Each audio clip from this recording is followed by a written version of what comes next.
Associate Professor Nicole Rankin, who's going to be talking to us about her role in the design of the implementation, which, I'm really fascinated and really looking forward to this talk, given that personally this is part of my passion. So I apologise for that, Nicole, in the first place.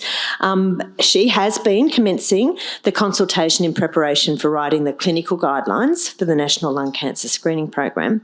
She's an implementation scientist with an active portfolio of translational evidence into practice research that impacts directly on practice and policy. A significant focus of Nicole's work has been a research program in lung cancer, extending from screening and early detection through to multidisciplinary care. So she's obviously ideally placed to be able to help us achieve a really good program.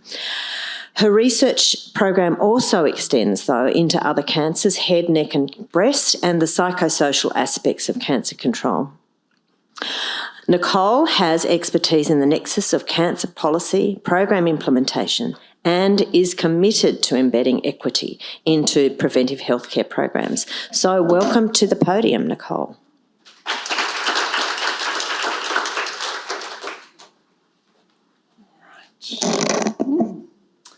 Hi everyone, thank you so much for the invitation to speak today, and along with my other colleagues would also like to extend my acknowledgement of the traditional owners of the land that we're meeting on today, and pay my respects to elders past, present and emerging. I was actually really fortunate also to be the Leslie J. Fleming Churchill Fellow in 2020, which gave me the opportunity last year, thanks to COVID, to travel and look at international lung cancer screening programs around the world. And so partly because Emily was elbowing me in the ribs a few times during the morning session going, "You've got to talk about your fellowship a bit more," I've snuck a few extra slides in there just to include a few reflections. So I feel incredibly privileged and fortunate to lead a large team that's going to be working with Cancer Australia, NACCHO and the Department of Health and Aged Care to develop the National Lung Cancer Screening Program guidelines. And it's really building on that wealth of evidence that Vivian talked about this morning, all of the background work that's come out of the lung cancer screening inquiry, the feasibility and scoping work that was done over the last few years, as well as a wealth of international evidence. And one of the benefits of that Churchill Fellowship was actually meeting with Professor David Baldwin, who's the architect of the standard protocol for NHS England. David is just one of those incredibly generous people who invites any international visitor in to learn more about the program that they have in the UK, and it's really world class. So I'll talk a little bit about that today too.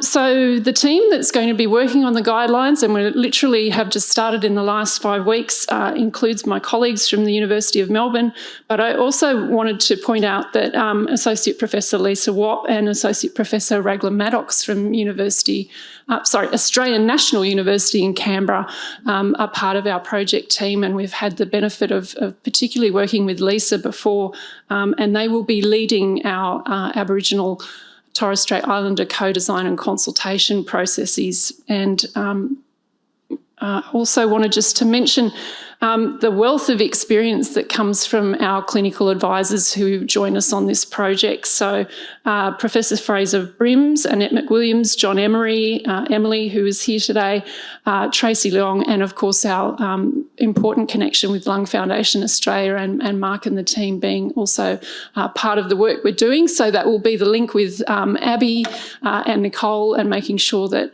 as that stakeholder consultation from their organisation goes ahead, that we harmonise across projects. So just to highlight a couple of things, Annette McWilliams is the developer of the PanCan nodule management system, the protocol that was tested extensively in Canada. So we will have her expertise on developing our national guidelines, and John Emery as a GP who has incredible wealth of knowledge in working in bowel cancer screening. So they bring those advantages to the work that we'll be doing. Like Mark, I just wanted to also acknowledge the incredibly valuable role that Lorraine Tyler has played. Lorraine was actually part of our project team when she passed away in mid-January this year. It was a very emotional experience for many of us, and I just wanted to acknowledge her as our champion of equality, diversity and justice, and to say what a fearless advocate she was. In October last year, she shared her slides with me on what lung cancer screening meant to her. And so it's a real pleasure to be able to share that main slide with you. And she wanted to get that message across that, and it reflects very much what Jane was talking about. If you can't overcome some of these hurdles in terms of being able to actually access screening, we're doing something wrong. So a very positive spin for our program, knowing that we're going to address these concerns that Lorraine had about all of the other things that are going on in people's lives that will influence whether they take part in our screening program. So on to talking about the actual program guideline development process. So as I mentioned, we started 5 weeks ago, and our 3 key deliverables are firstly to develop those program guidelines that will outline the evidence and focus around recommendations and practice points that will be relevant across the whole of the screening and assessment pathway. We'll develop up a 2-page program guideline summary for easy reference in primary care and other settings for people to be able to draw on, similar to the existing investigating symptoms guide. And the big part of the job is really to develop the suite of materials around shared decision making and informed consent. And having been part of the team that did the collation of all of the tools, resources and materials that have been developed internationally, we've already got a great starting point there with having a lot of access to materials. So we will be focusing on developing up recommendations based on evidence, but of course on practice points, which are really generated by that practice-based evidence of knowing what works well in other contexts. So a complex map that I don't expect you to read, but we are literally here at the first phase of our doing desk-based research, pulling everything together, all the materials we can before we start on phases 2, which is consultation with Aboriginal and Torres Strait Islander communities and health workers, and phase 2B, which is, I don't know if this one's got a pointer, but down here on the left, the clinical consultation and community work to reach out to organisations and ask for your input. And I'll show you a slide about how you can get involved. And of course, all of this work is underpinned by best practice methodologies in guideline development from the NHMRC. Viv's spent a lot of time talking about the screening and assessment pathway, so I'm not going to go into any detail about that today, but we are obviously starting from that point of thinking about eligibility, but indeed even before that. I think our program guidelines, when we look at what's come out of Canada, the UK, the US, a lot of those guidelines do go back to that earlier stage of thinking about promotion and awareness. And so we'll be drawing on different resources that we can and the strategies that we've seen work in other lung cancer screening programs, as well as ways of identifying the eligible population in primary care settings. So some great tools and resources that coming out of the UK and particularly the US around patient-facing smoking history calculators to help people to do that, working out if they're eligible and being able to use those in consultation with a primary care nurse or with the GP. So the guidelines will also address recruitment avenues, so thinking about traditional things like invitation letters, but also then more individually tailored SMS alerts. What are other ways we can invite people into the program? There are some great tools around really simple things. One of the things I loved about the NHS England program is pharmacy bags. You go into the chemist to buy your pharmacy supplies. On the front of the bag, the paper bag that you get, the here's the message about the National Lung Cancer Screening Program. Really simple, doesn't discriminate, reaches to everybody in the community through a really cost-effective means.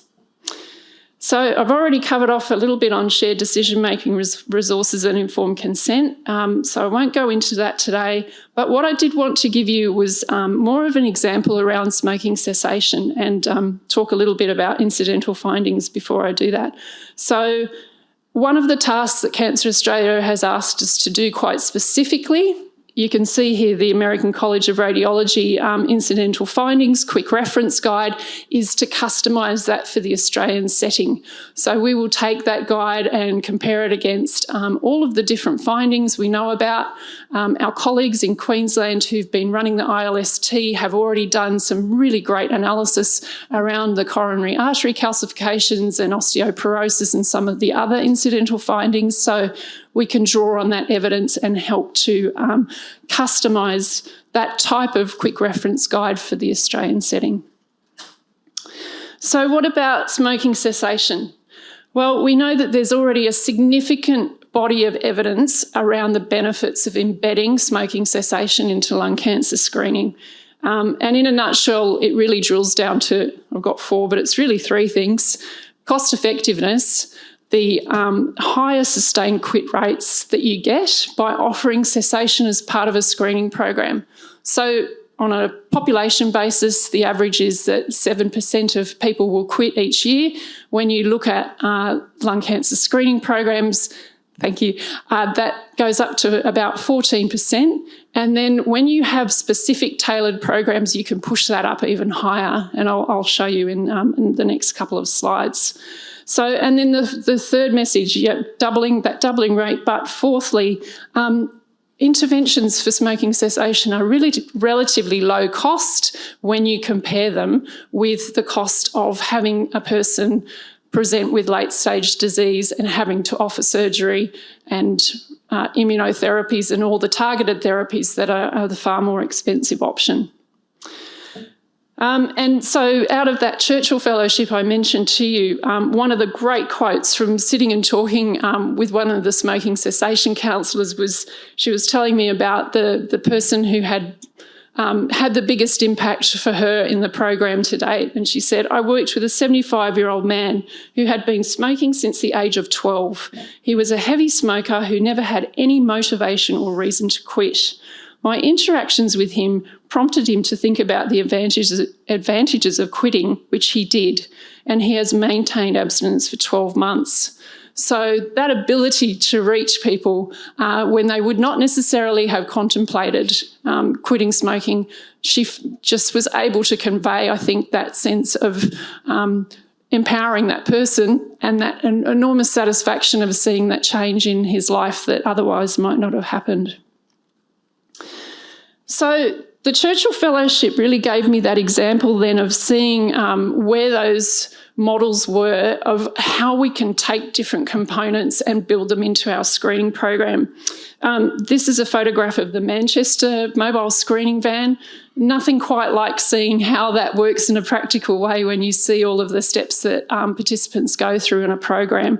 And this really hard to discern map in the bottom right-hand corner is actually what sits on a wall about the size of what's behind Karen here in the Leeds program room. And so the map actually shows where they're going to take the mobile screening van, and they base that around a mixture of 3 different elements. Data about deprivation, so they choose communities that have the highest level of deprivation first, lung cancer incidence and smoking prevalence. And they have a fairly sophisticated way of doing that, but essentially it helps them to drive that decision-making about where should they go first and where are they most likely to pick up people who will benefit from the program. The picture in the bottom is Matt Callister, who's the head of the Leeds program, looking at the imaging.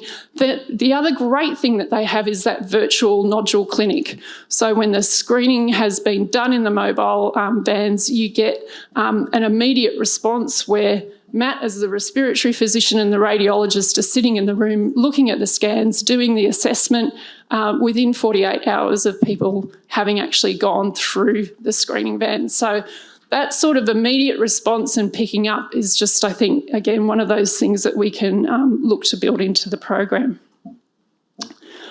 Just to give you, again, that little bit of an insight, the van, the mobile screening in Manchester, people literally are coming through the different points, meeting first with the nurse to check their eligibility, then having, in the middle room there, a consultation with the research nurse, and they can be enrolled in studies. So not only is cessation embedded into the model, research opportunities are also there for people to participate in.